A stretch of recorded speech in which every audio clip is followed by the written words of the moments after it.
This is Liam. Hi, my name is Nate Malbach. Welcome to the draft of my perfectly timed Social YouTube lecture. So I'll be talking about Situationist International, abbreviated to SI. This was an organization that defied categorization, so bear with me, but to sum up, they were a group focused on social revolution amidst advanced capitalism in the 1950s to 1970s, with the goal of creating greater awareness and experience of reality, which they believed the modern economic system, which they didn't necessarily call capitalism, blocked people from participating in. Their practice, especially in the beginning, was largely an art movement, so they're considered avant-garde art movement. They're called anarchists, they were considered psychogeography users, and they were an increasingly political group. They were made up of artists, political theorists, thinkers, and intellectuals, and they accomplished more than an individual ever could in four important ways.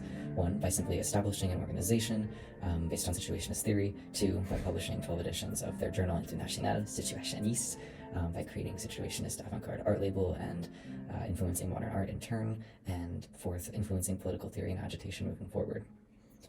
I'll be looking at their theory in this video and how they have lasting impacts.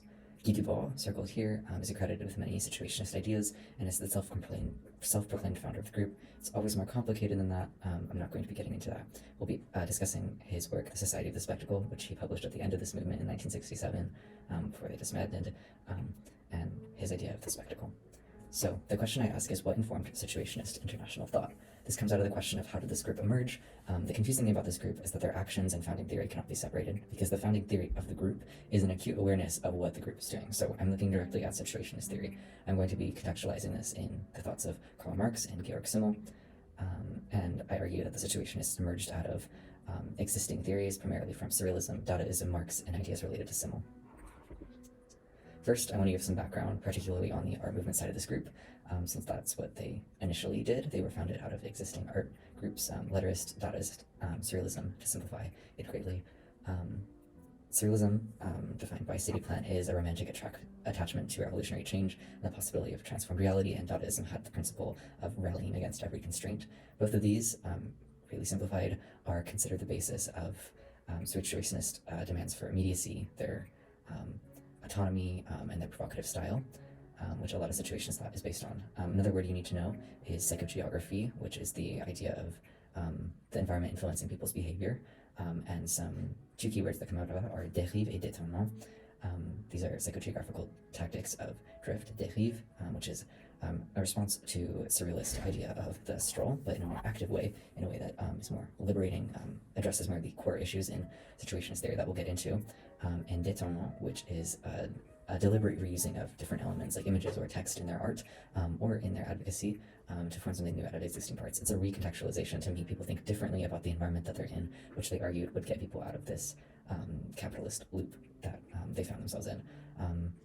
In May 68, a time in Paris where Situationist International and others rioted against institutions, they did pieces of art like this, Sous les pavés, la plage, which are examples of détournement in how it was graffiti, but also they literally took out paving stones from the earth and showed the earth underneath them to show this idea of recontextualization, which was important for political theory and agitation because they literally did these things.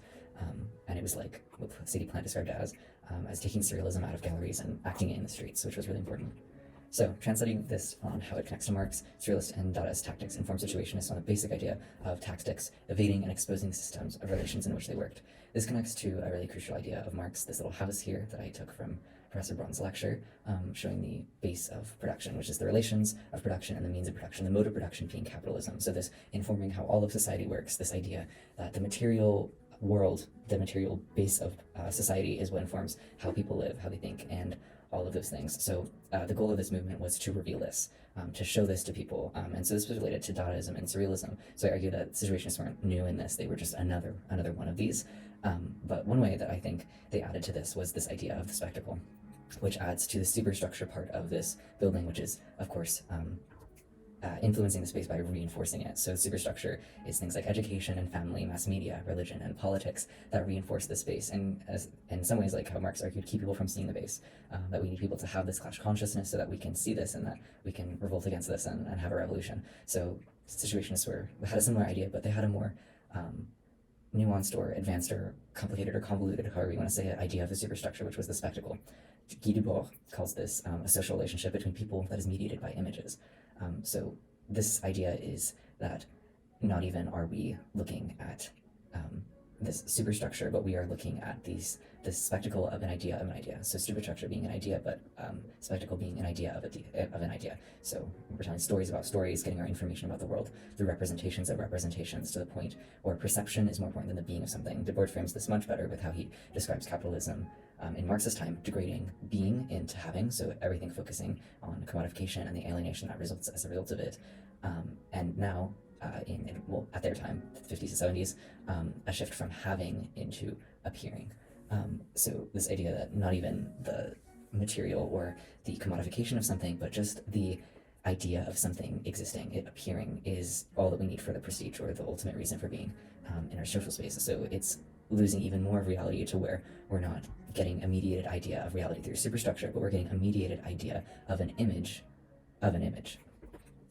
So relating this idea from being into having to Georg Simmel would be this idea of blasé attitudes, resulting from the commodification or the quantification of qualitative differences, seeing things as flat, single value objects, and then as a result feeling disconnected from what we buy. So this idea, if we feel disconnected from what we buy, and if what we buy is everything, then we feel very disconnected from society. And this is something that the Situationists were responding to. So to sum up, the Situationists emerged out of existing art groups, existing theory, but they added to this theory with their inclusion of Marxist ideas and related symbol principles, and for this reason they were different and they added to the movement.